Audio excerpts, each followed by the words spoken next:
Bonjour à toutes et à tous, ravi de vous retrouver pour ce nouveau Café Sapiens qui va être consacré au métaverse. Alors s'il y a bien un buzzword en ce moment, c'est le mot métaverse et c'est un sujet forcément qui rentre en résonance avec les préoccupations et les centres d'intérêt du think tank Institut Sapiens qui cherche à mettre l'humain au cœur du numérique. Alors je suis Raphaël Krivine et j'anime régulièrement des cafés Sapiens et je précise, je ne suis pas l'avatar de Raphaël Krivine, mon avatar a des cheveux et je suis avec un invité, lui aussi en chair en os. Je crois qu'il pourrait avoir plusieurs avatars. Il y a Philippe Rodriguez, l'entrepreneur du numérique. Le deuxième avatar, c'est Philippe Rodriguez, qui est un banquier d'affaires dans la blockchain et dans les nouvelles techno. Et puis, il y a Philippe Rodriguez, le pédagogue qui a écrit un bouquin il y a quelques années sur la blockchain. Et je me rappelle d'une intervention que tu avais avec beaucoup de simplicité expliqué le fonctionnement du Bitcoin peer-to-peer. Et donc là, tu sors demain, je crois, ou aujourd'hui, il est déjà sorti. Il est sorti hier. Voilà, la révolution métaverse, le défi de la nouvelle frontière d'Internet, chez Duno, où eh bien, tu abordes avec passion cette nouvelle tendance. Alors, peut-être déjà à propos de toi, je t'ai décrit brièvement, mais tu vas peut-être donner quelques précisions sur... Non, tu l'as extrêmement bien fait. Effectivement, dans la journée, je suis banquier d'affaires dans une banque d'affaires qui s'appelle Avolta et qui consacre eh bien, la totalité de son énergie à accompagner des entrepreneurs de la technologie, de la tech en Europe. On est adossé à une banque d'investissement qui s'appelle Alantra, qui est une banque d'investissement globale, importante. Et voilà, et on mène des opérations de fusion-acquisition, des opérations de levée de fonds pour des entreprises de technologie. Moi, je suis très intéressé par, d'une part, des sujets de mobilité, transition écologique, mais également par des sujets qui sont des sujets liés à la blockchain, aux cryptos, aux NFT et au métaverse. Et donc voilà, donc j'ai été amené à mener plusieurs opérations dans ces domaines depuis 5-6 ans. Et c'est ce qui me met en contact avec les entrepreneurs les plus talentueux dans le domaine. Ok, merci Philippe. Alors ce que je vous propose, c'est d'essayer de réfléchir sur le métaverse. Est-ce que c'est la révolution que tu annonces? Est-ce que c'est... un effet hype, est-ce que c'est éphémère, est-ce que c'est bullshit comme certains le prétendent? C'était même un sous-titre d'un article des Échos. Et peut-être que donc j'aurai une batterie de questions, puis après il y aura éventuellement des questions du public. Et peut-être qu'on devrait commencer rapidement un peu pour s'échauffer, si je puis dire, par des définitions. Le métaverse, le Web 3, NFT, DAO. Est-ce que tu peux oui, alors ça fait beaucoup de voilà, mais alors, termes. Allez, métaverse, pour commencer ta définition. Par métaverse. Il y a beaucoup de définitions du métaverse. Déjà, on peut se poser la question de savoir si on dit un métaverse ou des métaverses. Et donc, il y a tout un débat sur le sujet. Moi, je préfère le métavers comme étant le métavers en français, le métaverse en anglais. Et je préfère le singulier parce que ça exprime mieux, en fait, l'utopie, quelque part, l'endroit vers lequel on veut aller dans le métavers, qui est une nouvelle frontière de l'Internet, une nouvelle version du web.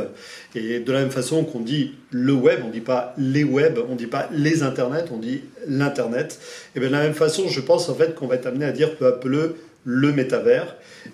Et en tous les cas, ça n'empêche pas d'avoir des plateformes qui sont différentes. Alors qu'est-ce que font ces plateformes? Ce sont des univers immersifs qui ont un certain nombre de caractéristiques. Ces caractéristiques, c'est d'être persistant, c'est d'être temps réel. Ces caractéristiques, c'est d'être aussi construit par des communautés. Peut-être pour être précis, persistant, qu'est-ce que tu persistant, c'est très simple. Un monde immersif qui est persistant, c'est un monde qui continue à exister alors que tu t'es débranché de ce monde-là. Contrairement par exemple à un jeu vidéo qui n'est pas toujours persistant, certains le sont, mais la plupart ne le sont pas, dans lequel eh bien, tu joues au jeu vidéo, tu joues une partie, quand tu t'es débranché, les personnages qui sont à l'intérieur ne continuent pas à vivre leur vie et le monde dans lequel tu es en train de jouer ne continue pas sa propre existence. Donc là, la persistance, c'est vraiment ça, c'est de se dire que eh bien, si je me déconnecte, ce monde continue à exister, continue à évoluer, et lorsque je vais me reconnecter, je vais découvrir ces évolutions. Donc la persistance existence, c'est une des caractéristiques effectivement annoncées du métavers, puisque tous ne le sont pas encore. Et donc c'est une des caractéristiques annoncées. J'ai annoncé temps réel. C'est vrai que aujourd'hui c'est très difficile de faire des systèmes immersifs qui soient totalement temps réel. Hein. Dans la réalité, beaucoup de systèmes aujourd'hui utilisent quelques astuces pour éviter d'être totalement à temps réel. On imagine bien que si la totalité des utilisateurs des réseaux sociaux basculaient dans le métavers, ça voudrait dire probablement quelques milliards d'utilisateurs en même temps sur un même système. C'est tout un défi technologique. Voilà pour les quelques caractéristiques. La construction par les communautés, super important. C'est quelque chose qui caractérise aussi très fortement les métavers, et notamment ce qu'on appelle les métavers ouverts. Ce sont les métavers qui donnent accès aux communautés pour les créer. Et donc métavers, ça ne veut pas dire Web3. Enfin, est-ce que ce sont des synonymes ou pas? Ah, c'est une très bonne question. C'est une très bonne question parce que souvent, en fait, quelqu'un va commencer à parler du métavers et puis il glisse sur le Web 3, ou parfois quelqu'un parle du Web 3 et finit par parler du métavers. Et en fait, c'est deux notions qui sont différentes. Et si on voulait faire un diagramme de veine, ces diagrammes, en fait, qui sont deux cercles qui se superposent, eh bien, il y a une intersection dans lequel, effectivement, il y a tout un tas d'usages, il y a tout un tas de plateformes qui sont à la fois métaverse et à la fois Web 3. Notamment tout ce qui est métaverse, crypto-métaverse, des choses comme The Sandbox, comme Decentraland, l'ensemble en fait de ces métaverses ouverts sont à la fois Web 3 et sont métaverse. Néanmoins, à l'extérieur de cette intersection, on va trouver des usages ou des fonctionnalités qui sont seulement Web 3. C'est le cas par exemple de la DeFi, qui est vraiment Web 3, qui n'est pas très métaverse en fait dans la réalité.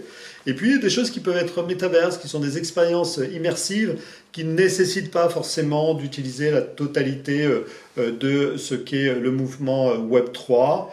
On peut citer par exemple simplement des cours qui peuvent avoir lieu dans un espace immersif, qui peuvent être considérés comme du métavers, mais qui ne sont pas encore tout à fait Web 3. Donc voilà, ce sont des notions qui sont connexes, dans lesquelles il y a une intersection forte, mais qui sont deux concepts assez différents en fait. Et puis, encore une mini définition, les tokens, les NFT, parce que là aussi, quand on parle de métavers, on parle très souvent aussi de NFT, donc des définitions. Le jeton numérique, en fait, qui est un actif digital qui fonctionne dans une blockchain, il peut être de deux natures. Il peut être de nature fongible, donc un petit peu comme une pièce de 2 euros qu'on peut échanger contre une autre pièce de 2 euros. Donc ça, c'est ce qu'on a communément appelé les cryptos, en fait, qui sont des éléments qui sont fongibles. Et puis, il y a également des jetons qui sont appelés non fongibles parce que chacun d'entre eux a une existence propre et on ne peut pas tout à fait l'échanger contre un autre. Et voilà, et c'est ce qu'on a appelé donc les NFT. Et dernière définition, parce que je crois que sinon, j'imagine, il suffit d'aller consulter ton bouquin pour aller plus loin, mais la DAO, tout ce qui est les organisations autonomes décentralisées, la DAO, c'est bon, parce que ça c'est aussi une notion importante au cœur peut-être de l'utopie ou des rêves qu'on peut avoir autour du métavers. Oui, tu as raison. La DAO, c'est un vieux rêve. D'abord, la DAO, la première fois que ça a été cité, c'était en 2014, hein, donc c'est pas quelque chose de nouveau. Ça a été inventé notamment pour imaginer la façon dont on pouvait décentraliser les organisations. Et faire qu'une organisation, qui aujourd'hui peut être une société, qui peut être une institution, qui peut être une association, on imaginait en fait comment on pouvait traduire ça dans un environnement décentralisé. Et a été inventé le concept de Distributed Autonomous Organization, qui sont en fait des organisations autonomes et distribuées. Distribuées parce qu'elles sont effectivement décentralisées, autonomes parce qu'au lieu d'avoir une gouvernance humaine, comme la plupart des cas que je viens de citer, des sociétés, une association ou bien une institution, généralement on trouve une organisation humaine qui va prendre un certain nombre de décisions pour sa gouvernance. Ici, la gouvernance est gérée par du code et gérée par des algorithmes. Donc une DAO, eh bien, c'est quelque chose, c'est une nouvelle entité qui peut remplacer eh bien, une société, un fonds d'investissement, qui peut remplacer aussi, on trouve des DAO qui jouent le rôle d'une partie du système bancaire. Donc en gros, c'est une organisation qui est gérée plutôt par des algorithmes plutôt que d'être gérée par une organisation humaine. Merci, et bien je crois que maintenant on va pouvoir plus s'intéresser je dirais même au plan de ton bouquin, et assez vite tu abordes l'aspect culturel du métaverse, la génération Z, le gaming, et d'ailleurs tu as commencé à parler des jeux, puis je pense que c'est finalement aujourd'hui la première application concrète du métavers, la crise du Covid aussi, qui est récente et qui a conduit les gens à se retrouver chez eux, enfermés. Bref, explique-nous un petit peu tout ça. Dans chacune des révolutions technologiques, on donne beaucoup d'importance aux technologies, en se disant c'est toutes ces technologies qui ont permis en fait d'avoir l'avènement en fait de ces nouveaux usages. Dans la réalité, l'aspect culturel est très important dans l'avènement d'une nouvelle révolution, d'un nouvel espace. Et il s'avère en fait que sur ce sujet du métaverse, on a vraiment un sous-jacent culturel qui est très fort. On a d'une part une sorte d'imagination collective, un imaginaire collectif qui a été créé grâce à la littérature et grâce en fait au cinéma. C'est-à-dire que lorsqu'on parle de métavers, très souvent, on va me dire ah, c'est ce qui est décrit dans le film de Spielberg qui s'appelle Ready Player One. Et effectivement, ça ancre des possibilités. Si on a très peur du métavers, on va dire ça ressemble beaucoup à Matrix, qui est la version peut-être angoissante du métavers. Et c'est pareil pour la littérature. Il y a tout un tas d'auteurs depuis les années 80 qui ont commencé à écrire ces sujets. On peut citer William Gibson, qui est un des grands du mouvement cyberpunk, mais également Neil Stephenson, qui a d'ailleurs imaginé le nom de métavers. C'est lui qui a imaginé ce nom-là. Et donc l'ensemble de ces auteurs de science-fiction ont finalement forgé notre imaginaire concernant le métavers. Donc cet aspect culturel, il est super fort parce que beaucoup d'artistes, beaucoup d'activistes, beaucoup finalement mais peut-être aussi de développeurs se sont construits cet imaginaire par rapport à cet imaginaire qu'on leur avait proposé à travers ces œuvres. Deuxième phénomène, un phénomène de génération Z, qui sont omniprésents aujourd'hui au centre de l'influence de la mode sur l'influence de nos achats, et qui effectivement sont une génération tout à fait attachante, parce que c'est une génération qui est non pas qui n'a pas vécu la transformation du digital. Ils sont nés avec le digital. Donc ils sont nés en fait avec des ordinateurs dans les mains et des téléphones portables dans les mains. Et les jeux, non, enfin tu rajoutes pas en plus. Et ce sont de grands joueurs. Et ce sont effectivement de grands joueurs, plutôt pour les garçons que pour les filles, mais ce sont effectivement de grands joueurs. Et finalement, c'est une génération qui aujourd'hui, lorsqu'on les interroge, nous disent beaucoup de choses sur le métavers. Et c'est important parce que c'est eux qui sont en train de le créer. Ils sont en train de nous dire finalement que le virtuel, c'est pas beaucoup plus virtuel que le réel, et que pour eux, le virtuel est aussi réel que le réel. Ils nous disent aussi, par exemple, que et il y a plusieurs études qui montrent ça, que finalement les liens sociaux qui sont créés dans ces espaces virtuels, dans le métavers, pour eux sont aussi importants que les liens sociaux qu'ils ont en fait dans la vraie vie. Et on pourrait vivre ça comme une sorte de repli, puisque c'est aussi une génération qui a connu beaucoup de crises, qui a connu la crise en fait de 2008-2010, qui connaît la crise en fait du terrorisme, qui connaît la crise en fait géopolitique qu'on a pu connaître pendant toutes ces années-là. Donc on pourrait penser que c'est une sorte de repli du réel pour aller vers le virtuel, mais en fait pas du tout. Dans un même temps, c'est également une génération qui est très positive. C'est une génération d'entrepreneurs, c'est une génération d'activistes, c'est une génération de créateurs d'associations, c'est une génération qui est aussi très en lien avec les enjeux climatiques, les enjeux de transformation de la société. Donc c'est à la fois une génération qui est très entreprenante et qui en même temps a ce don d'ubiquité qu'ils ont pu finalement gagner par le fait qu'ils ont vécu avec le digital, en naissant avec le digital, et qu'ils ont cette ubiquité réelle, virtuelle, qui leur pose aucun souci. Donc, génération Z, super important pour comprendre ça. Et pourquoi aujourd'hui beaucoup d'entreprises sont hyper intéressées par le métavers? C'est aussi parce que ça leur permet de toucher les classes, la génération la plus influente sur la mode, la plus influente en fait sur pas mal d'achats. Okay. Tu as noté la pandémie. c'est juste. La pandémie nous a donné finalement, nous a finalement donné une sorte de conscience sur le fait que on pouvait mener beaucoup d'opérations à distance et beaucoup d'opérations virtuelles. Pas tout, mais il y avait beaucoup de choses que l'on pouvait faire. Je cite souvent en fait cette phrase du PDG de Société Générale, Frédéric Oudéa, qui disait « Je ne savais pas en fait qu'on pouvait faire fonctionner une entreprise comme la Société Générale en télétravail, mais en fait je me suis rendu compte que c'était possible et je l'ai appris finalement en le faisant. » Et c'est super important de comprendre ça parce que finalement on se dit « bien c'est parce qu'on a été obligé de le faire qu'on s'est rendu compte qu'il y avait beaucoup de choses qui étaient possibles, avec des limites certes, mais beaucoup de choses devenaient possibles et que finalement il y avait du bien dans tout ça. » Alors, le métavers, c'est aussi beaucoup de techno, Ouais. des briques technologiques, des building blocks. Donc, imaginons une bande de gars, là, ils mangent 2 pizzas pour faire une équipe, puis ils se disent on va lancer un projet en e-learning, en formation et autres. Ils ont besoin de quoi? Ils vont pouvoir s'appuyer sur quelle brique?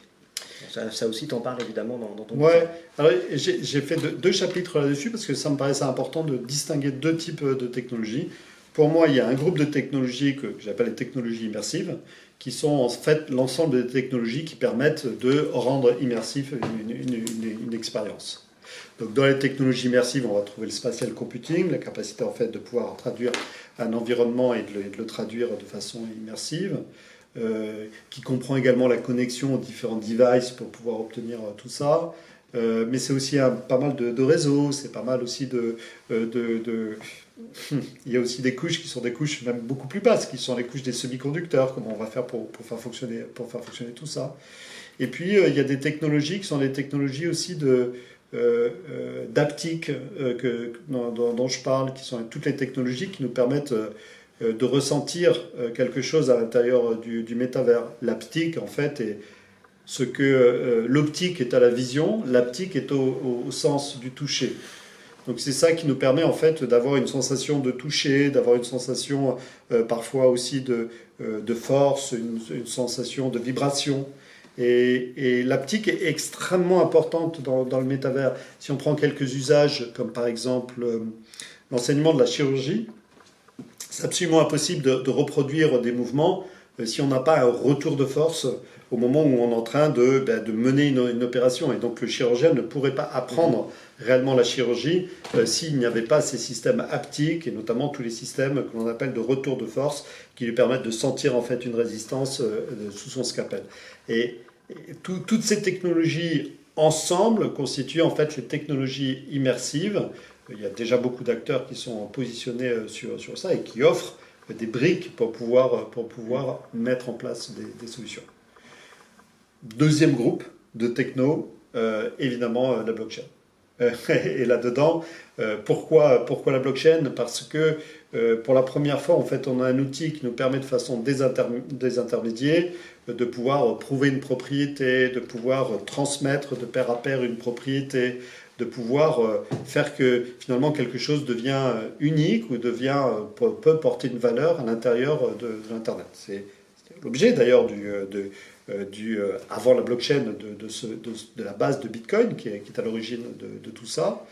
Et ces technologies sont fondamentales pour pouvoir rentrer dans des univers métavers, certes un peu plus Web3, donc dans mon graphique, c'est un peu plus les gens qui sont intéressés par les métavers ouverts, les métavers qui donnent lieu en fait à ces constructions à base de Web3, mais on voit beaucoup d'expériences qui ont lieu sur ces sujets. Donc je conseille effectivement la bonne compréhension de ces sujets blockchain aussi. Est-ce qu'on pourrait peut-être, parce que parfois on peut peut-être confondre aussi le métavers avec finalement le simple fait d'être sur une appli où on utilise un casque de réalité virtuelle, et en fait, prenons un exemple par exemple d'un musée. On va dire, est-ce que je me balade dans une appli qu'un musée, j'ai le casque et donc je vois les tableaux, etc. Ça, on est dans le métavers, ou qu'est-ce qu'il faut en plus pour qu'on dise, là, on est dans le métavers? Eh bien, tu vas être dans le métavers si tu as en plus une activité qui permet d'avoir les caractéristiques que je mentionnais. Est-ce qu'en fait on est persistant, donc il va y avoir en fait ce qui est à l'intérieur du musée quand tu déconnectes va continuer à exister. Est-ce que tu as une activité de communauté? C'est-à-dire si tu te balades simplement dans un univers, ce qui est le cas beaucoup des versions immersives aujourd'hui des musées, on se balade seul, c'est très sympa, on voit des œuvres, mais Imaginez en fait qu'on puisse se balader avec un guide, qu'on puisse se balader avec des amis à l'intérieur de ce musée, qu'on puisse discuter en fait avec d'autres personnes. Ça, c'est un sujet qui est hyper important. Une des caractéristiques du métavers que je n'ai pas mentionné tout à l'heure, parce que c'est pas existant dans tous les métavers, mais dans le cas que tu viens de mentionner, je pense que c'est un point important, c'est la caractéristique de présence. C'est-à-dire, est-ce que dans le métavers, on va avoir un sentiment de présence ou pas? Aujourd'hui, le web tel qu'il est construit, on ne peut pas dire qu'on a un sentiment de présence. Hein. D'une part, on ne dévoile pas sa présence dans la plupart des cas, mais on ne sent pas non plus la présence finalement des autres à l'intérieur du web. Ce qui donne d'ailleurs tout un tas de dysfonctionnements du web. Hein. Peut-être que les gens sont hargneux sur les forums, sur Twitter, parce qu'ils n'ont pas ce sentiment de présence, n'est-ce pas? Mais ce sentiment de présence permet aussi d'avoir quelque chose qui est fondamental, qui est de faire passer des émotions. Et par exemple, l'apprentissage de quelque chose, l'apprentissage faire un cours par exemple sur l'histoire de l'art, eh bien ça nécessite de faire passer des émotions. Ça ne peut pas être simplement qu'un film, ça ne peut pas être qu'un documentaire. Et simplement le fait de pouvoir percevoir ces émotions, de pouvoir faire ressentir à l'autre personne ces émotions, eh bien, nous mène dans une autre dimension. Nous mène dans une dimension différente qui est plus forte dans le métavers que ça peut l'être dans les expériences immersives que l'on a connues jusqu'à présent. Ok, troisième territoire, je dirais, abordé dans ton bouquin, c'est l'économie du métavers. Et en particulier, tu insistes finalement sur les créatifs, en fait, qui vont pouvoir plus monétiser, valoriser leurs œuvres, et pas à l'instant T, mais aussi dans le temps. Est-ce que tu pourrais nous donner ton éclairage? Oui, alors plusieurs choses. D'une part, en fait, et j'en reviens aux générations Z, les générations Z sont super à l'aise avec l'argent. Hein. Et sur le fait, en fait, de pouvoir monétiser une partie de ce qu'ils font. C'est quelque chose sur lequel ils sont très, très, très à l'aise. Et c'est un moteur pour eux que de pouvoir dire « je fais ça parce que je vais pouvoir gagner de l'argent ». Ça peut être des cryptos, ça peut être... Mais je réalise un profit d'un certain nombre d'expériences que je vais faire. Je vais mettre ça en préambule. Je n'en avais pas parlé tout à l'heure et je pense que c'est important dans ce contexte-là. Le métavers, il y a effectivement cette notion culturelle, il y a cette notion technologique, et il y a aussi cette notion évidemment économique. Et quelque part, si on l'a vu aussi débouler de façon aussi rapide dans la société, c'est par un biais culturel, par un biais technologique, mais aussi par un biais économique. Beaucoup de gens sont arrivés en fait dans le Web 3, dans les métavers, parce qu'on pouvait y acheter des choses, on pouvait les revendre, on pouvait spéculer, et puis on pouvait donner la possibilité à une nouvelle finalement économie, qui est l'économie créative, de pouvoir enfin se monnayer. Cette économie créative, c'est aujourd'hui, dans la version du web actuelle, probablement quelque chose qui ressemble au prolétariat du web.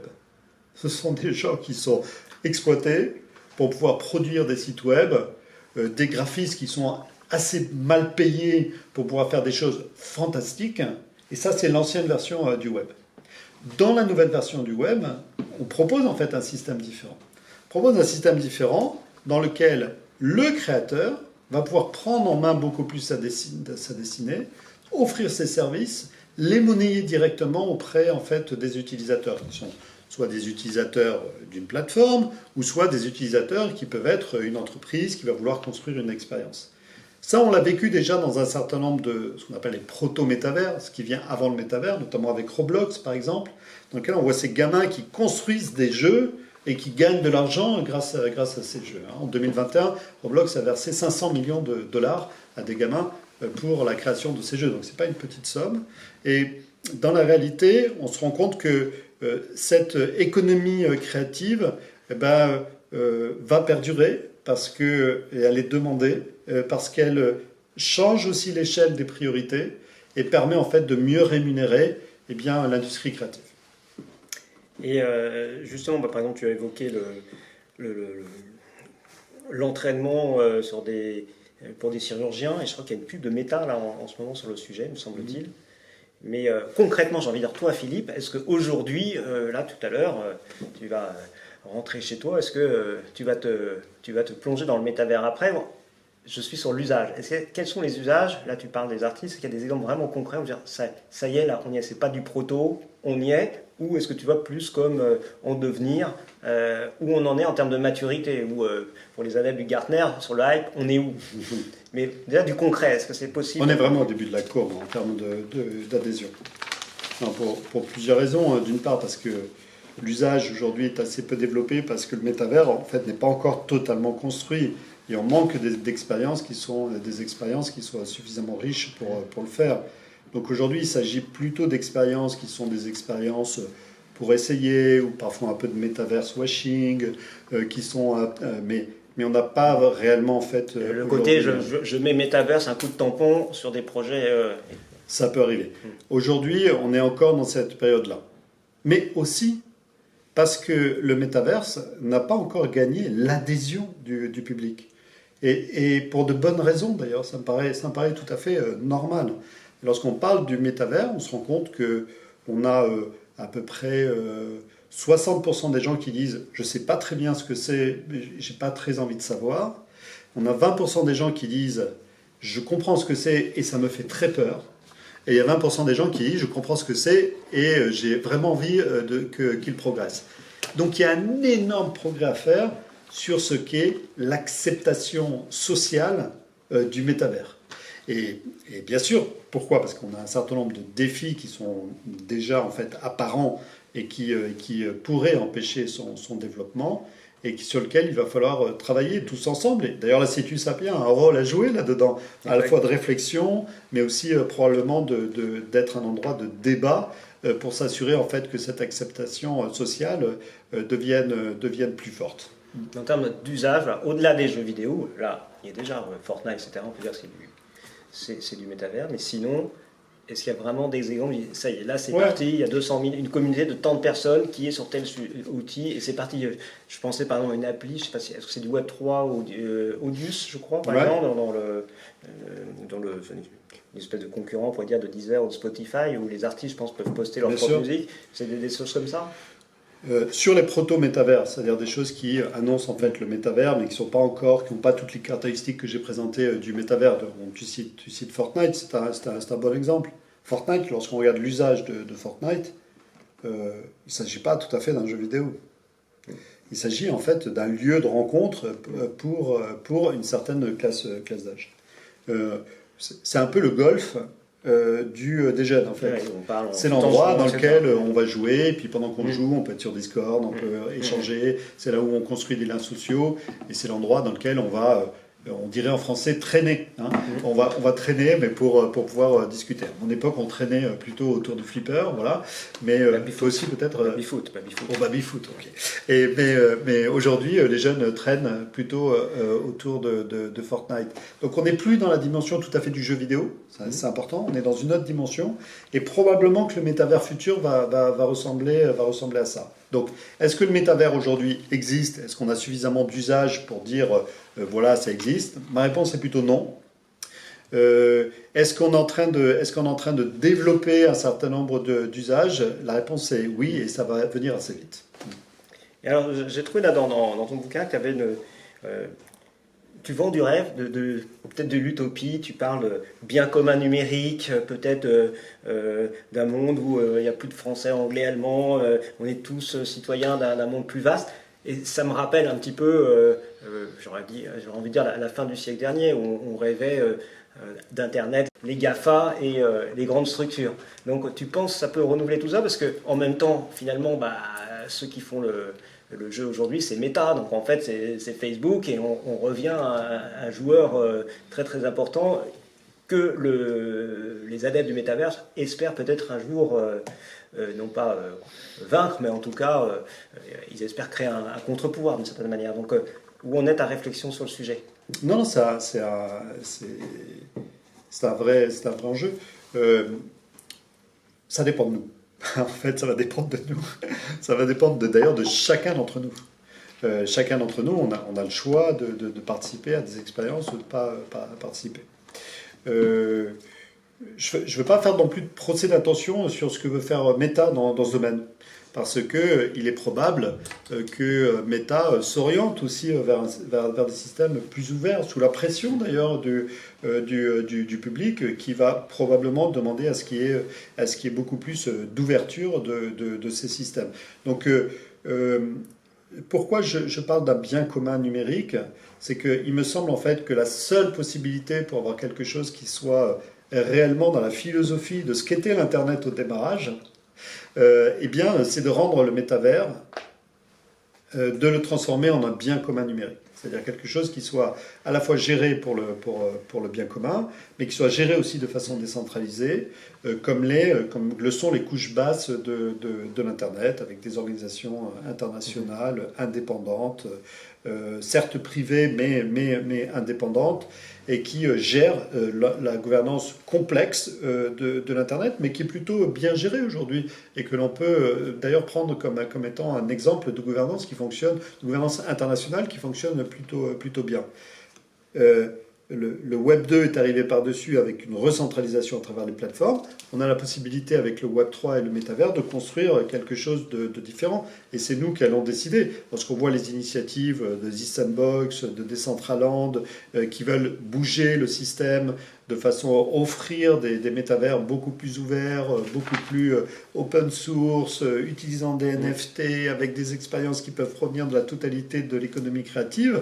Ouais, on est plutôt sur ces schémas-là. Qui va gagner, je ne sais pas. Mais en tous les cas, on a la possibilité, en tant qu'utilisateur, de choisir plutôt des systèmes ouverts, et que j'ai présentés comme étant plutôt des biens communs numériques, et d'aller plutôt vers là. Pour expliquer ce qu'est un bien commun numérique, j'utilise en fait l'exemple le plus... probablement le plus emblématique de ce qu'est un bien commun numérique, j'utilise l'exemple de Wikipédia. Wikipédia n'a toujours pas en fait d'organisation centrale. Il y a une petite équipe qui s'occupe de Wikipédia, mais par rapport à l'amplitude du projet, c'est vraiment très peu de monde, et qui est plutôt organisé d'ailleurs sous forme d'une fondation, et qui a la possibilité de faire contribuer des dizaines de milliers de personnes à la création de cette encyclopédie mondiale, qui aujourd'hui dépasse en qualité la plupart des encyclopédies centralisées. Alors dans les critiques, les doutes qu'on peut lire ou entendre sur le métaverse, il y a finalement ce sujet de la dépendance numérique d'une certaine manière, hein, de se dire que qu'on va se retrouver avec des gens qui sont happés, qui passent plus de temps dans les univers numériques. C'est l'objet d'ailleurs, j'ai présenté, je trouve que c'était plutôt bien, d'un bouquin là, que je recommande à nos spectateurs, qui s'appelle Les liens artificiels de Nathan Devers chez Alban Michel, qui est un roman de science-fiction, l'histoire d'un jeune type pianiste raté, et puis qui se lance dans un jeu qui s'appelle Antimonde, c'est le métaverse. Il gagne sa vie d'ailleurs grâce à ça. C'est la version romancée en fait. C'est la version romancée, et pour prendre une citation, c'est on ne vit ensemble qu'en étant séparés, ensemble et séparés, séparés mais ensemble. Donc tout ce sujet de se dire que on vit en parallèle, on est enfermé chez soi, et quand on est dans le métro, on croise des millions, de personnes sans leur parler, et qui elles-mêmes sont probablement avec leur avatar dans le même jeu. Donc je vais vous citer des mots savants que vous pourrez utiliser dans les dîners en ville. C'est tout d'abord, est-ce qu'on ne va pas tomber dans le nétaolisme, une forme de cyberdépendance au numérique? Est-ce qu'on ne va pas compter les victimes du syndrome hikikomori? C'est le retrait social sévère et persistant, notamment chez les 12-65 ans. Bon, t'as pas l'air pour le moment d'en souffrir trop. Non, l'hikikomori, c'est un syndrome qui est connu effectivement des praticiens. Le nétaolisme est quelque chose qui existe depuis que l'Internet existe. Hein. il fait partie aujourd'hui d'un dysfonctionnement mental qui fait partie effectivement d'un sujet de santé mentale qui est important. Cette addiction à l'Internet, je pense qu'on en souffre tous un peu, hein, donc voilà. Mais c'est vrai qu'il peut y avoir des personnes qui en souffrent de façon beaucoup plus importante que d'autres. Et effectivement, lorsqu'on aborde ces sujets de santé mentale, c'est un des sujets qui arrive le premier, c'est de se dire, eh bien, on va vivre une accélération de ces externalités négatives que l'on a sur l'usage de l'Internet. Avec le Web3, avec le métaverse, on sent que ces externalités négatives vont être bien sûr effectivement très augmentées.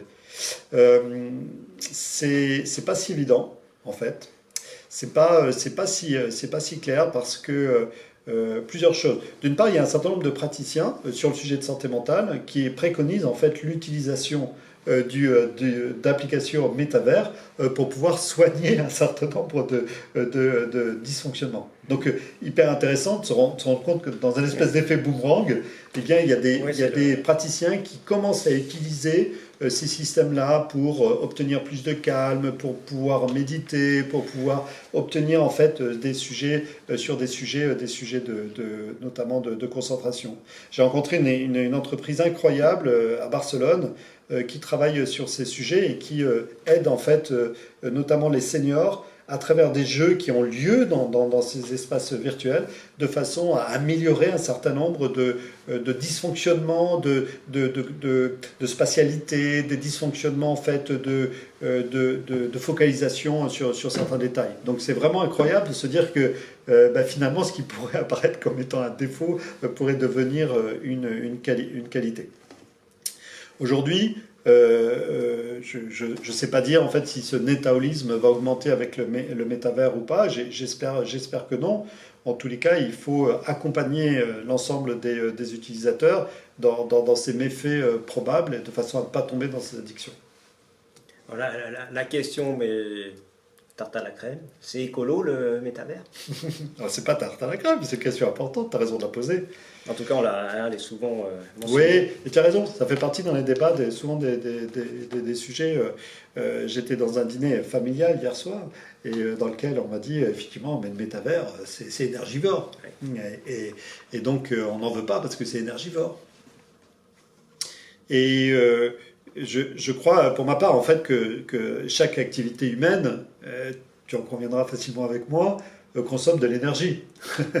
et on peut se poser la question de savoir si cette énergie est bien consommée ou pas. Et donc, voilà, c'est difficile d'avoir un jugement moral par rapport à ça. Je ne sais pas qui pourra avoir le jugement moral pour dire cette activité est importante et donc on y consacre de l'énergie. Celle-là ne l'est pas et ne nécessite pas d'énergie. Il est évident que le métavers va consommer de l'énergie. Tout est fait pour qu'il en consomme de moins en moins, notamment les modifications qui ont été faites dans les blockchains récemment, une meilleure sobriété dans l'utilisation des data centers, et tout le monde travaille plutôt dans ce sens-là. Maintenant, est-ce qu'on doit dépenser un petit peu plus d'énergie pour permettre, par exemple, d'avoir des systèmes qui permettent à chaque habitant de la planète de pouvoir finalement prendre n'importe quel cours avec n'importe quel professeur dans le monde entier et de façon en abolissant les distances. Moi, j'aurais tendance à dire plutôt que oui, et dans ce cas-là, ça peut être intéressant de dépenser un peu plus d'énergie pour pouvoir obtenir ça. J'accompagne notamment une entreprise qui est en train de développer un métavers, le métavers de l'éducation globale. C'est un marché, c'était vraiment un projet extrêmement ambitieux et dans lequel les enfants et des adultes vont pouvoir apprendre à l'intérieur du métavers à travers des expériences qui sont apportées par des communautés. Dernier point, ça consomme de l'énergie, mais on se déplace moins.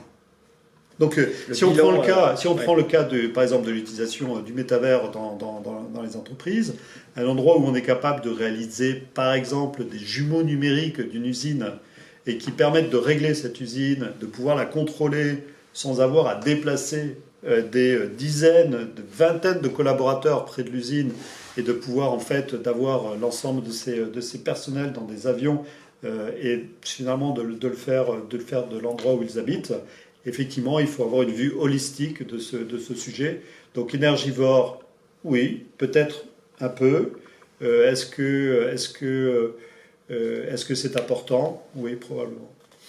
Alors, tu disais, finalement, enfin, on approche un peu de la fin, tu disais qu'on était au début de la courbe, donc là, c'est en devenir. Et comme ça, puis en plus, tu es expérimenté, mais d'après toi, il faudra, donc, dans combien de temps? 1 an, 3 ans, 5 ans? Tu dis, ah, ça y est, là, maintenant, je vois où on en est. Que là, ça se cherche, mais est-ce que, compte tenu de ton expérience, tu te projettes pour dire, voilà, il nous faut encore un certain temps, pour dire 10 ans, voilà. Je pense Rendez-vous en 2032 ou qu'est-ce qu'on... Non, je pense que d'ici 3 ans, en 2025, je pense qu'on aura des applications qui seront des applications grand public qui fonctionneront extrêmement bien par deux phénomènes. Un phénomène de petites entreprises extrêmement agiles qui veulent conquérir ces marchés et qui sont en train de livrer des expériences dans ces domaines. Et d'autre part, le marché des très grandes entreprises de la tech qui sont aussi en train de défendre leur part de marché sur le sujet. On a compris en fait qu'Apple était extrêmement intéressé par ce marché-là. Et ils vont d'ailleurs livrer bientôt de nouveaux casques.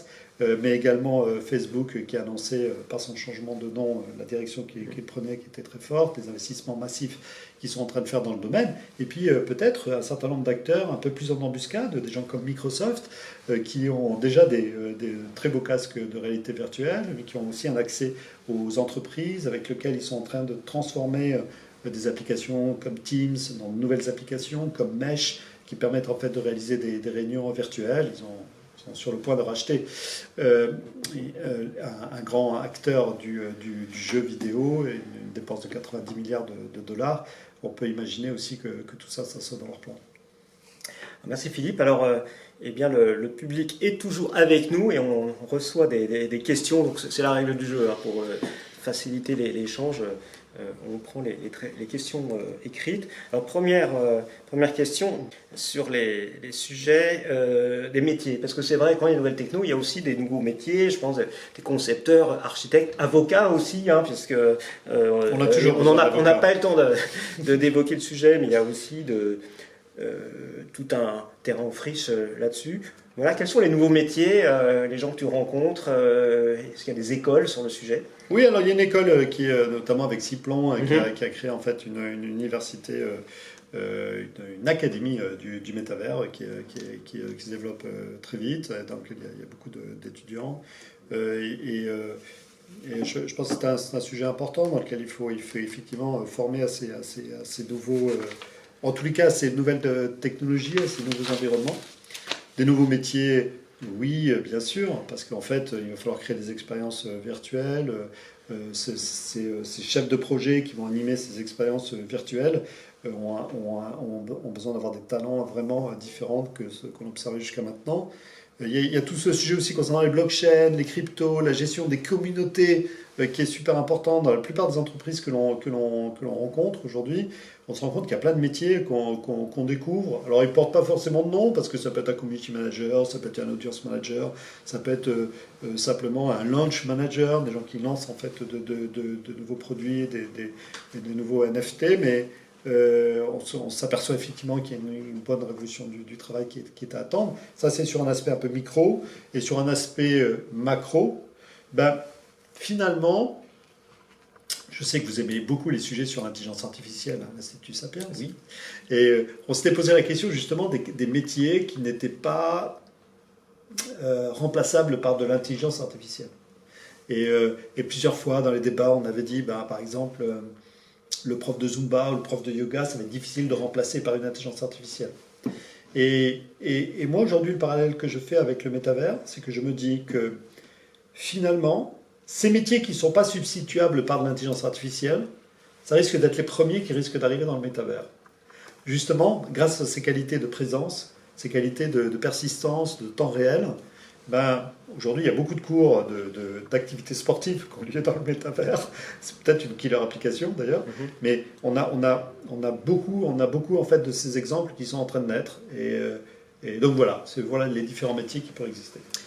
Alors une question aussi, d'un auditeur, c'est mais est-ce qu'on peut se préparer? Comment se préparer? On achète un casque, qu'est-ce que tu dirais à quelqu'un dit j'ai envie d'y aller, mais on peut lire évidemment ton bouquin, mais comment s'y préparer sinon concrètement? Quelqu'un qui aimerait un peu...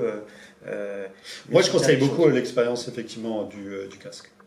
Je conseille beaucoup ça parce que avec la plupart des amis avec qui je l'ai fait, la plupart m'ont remercié après en me disant merci parce que je ne m'attendais pas à ça. Le casque et les manettes? Le casque et les manettes, et la plupart de cette première expérience ouvre un monde nouveau et les gens se disent ah effectivement je n'avais pas compris que ça pouvait être ça. Donc je pense qu'il faut véritablement l'expérimenter soi pour se faire une idée de façon très émotionnelle à nouveau de quoi il s'agit, d'y passer un petit peu de temps.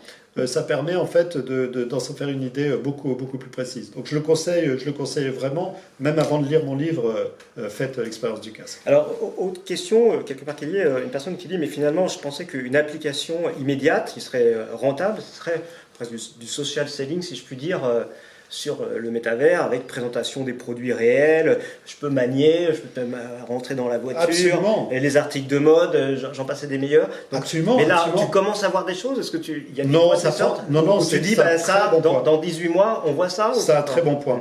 Il y a très peu d'exemples encore pour l'instant, mais effectivement, il y a beaucoup d'entreprises qui travaillent là-dessus, et c'est d'expériences que l'on pourrait voir d'ici 18 mois ou 2 ans.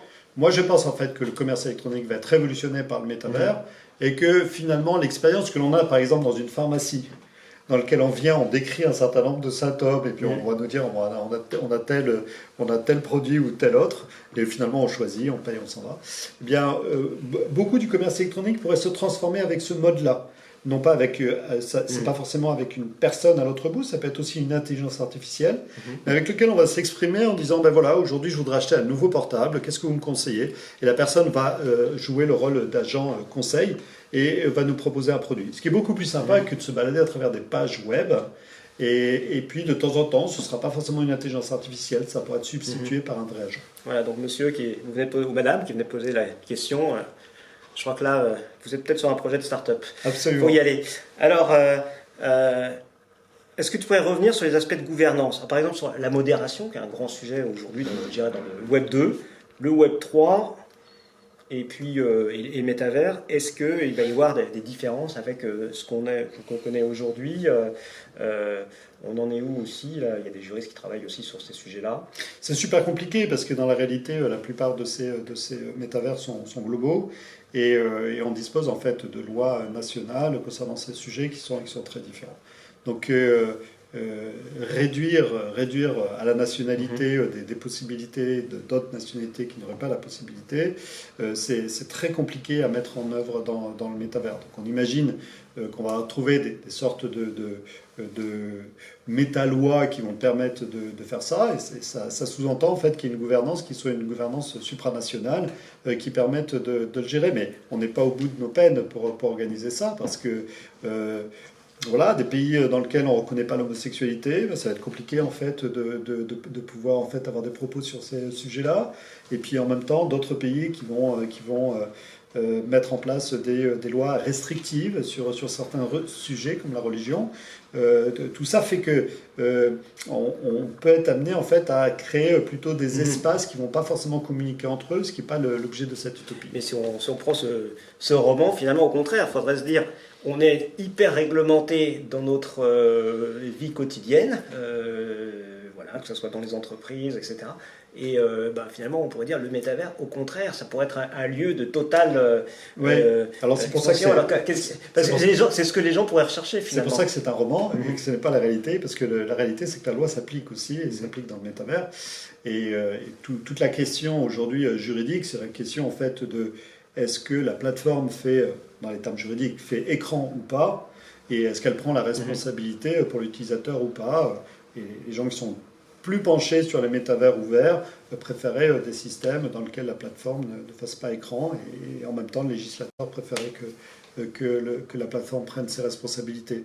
Donc tout ça, ça va nous amener à pas mal de questions, à des moments où les interactions vont devenir plus fortes. Donc se posent des questions de cyberharcèlement qui vont être beaucoup plus fortes dans les endroits dans lesquels il y a une sociabilité plus forte. Il y a une question aussi, on revient à l'économie du métavers sur les coûts. Ça coûtera cher. Est-ce que ça sera à la portée de tous les Français? On parlait d'Internet, l'accessibilité, etc. Est-ce que les applications seront payantes? Enfin, comment vois-tu les choses? C'est peut-être trop tôt pour en parler, mais... Non, c'est pas trop tôt. Il y a un aspect en fait déjà de device, d'utilisation en fait d'un dispositif pour pouvoir y accéder, dans lequel beaucoup d'expériences vont avoir lieu à la fois sur son ordinateur, sur son portable et de temps en temps sur le casque.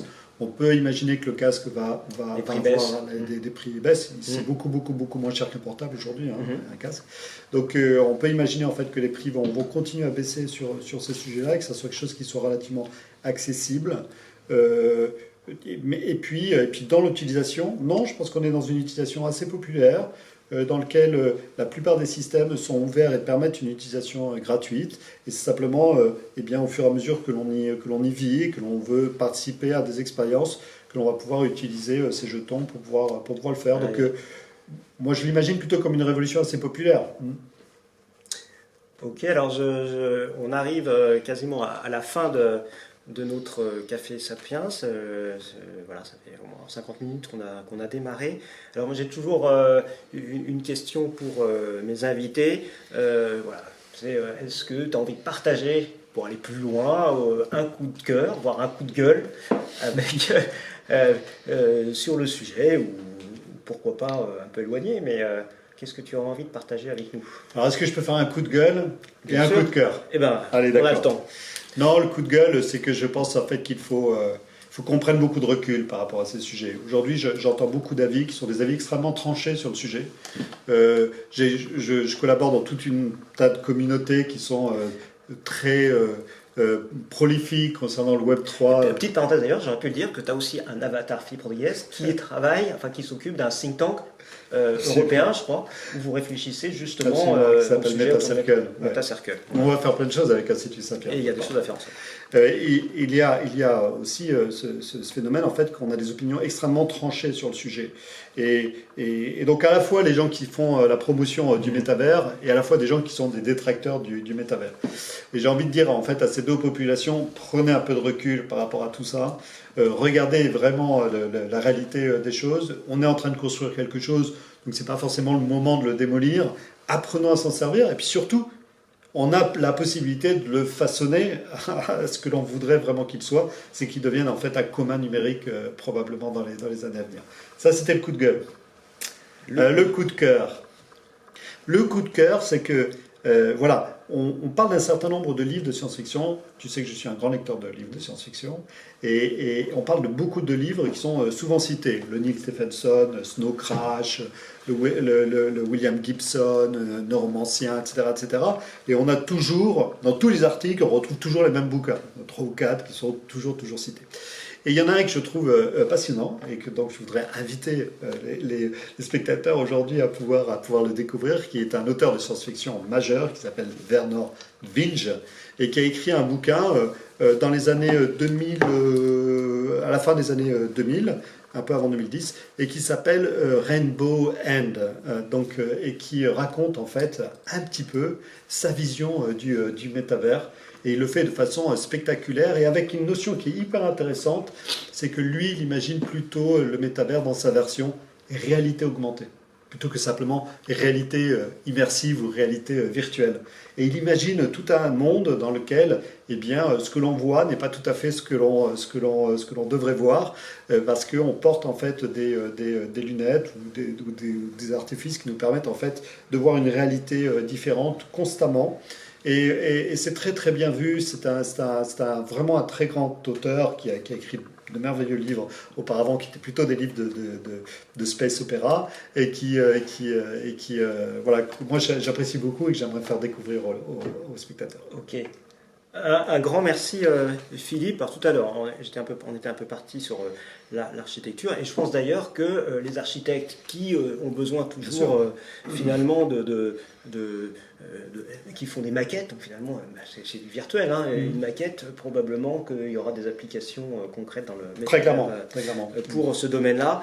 Et justement, le prochain Café Sapiens, qui aura lieu très bientôt, concernera le rôle de l'architecte dans la transition écologique. Alors soyez nombreux À très vite. À bientôt pour un prochain Café Sapiens.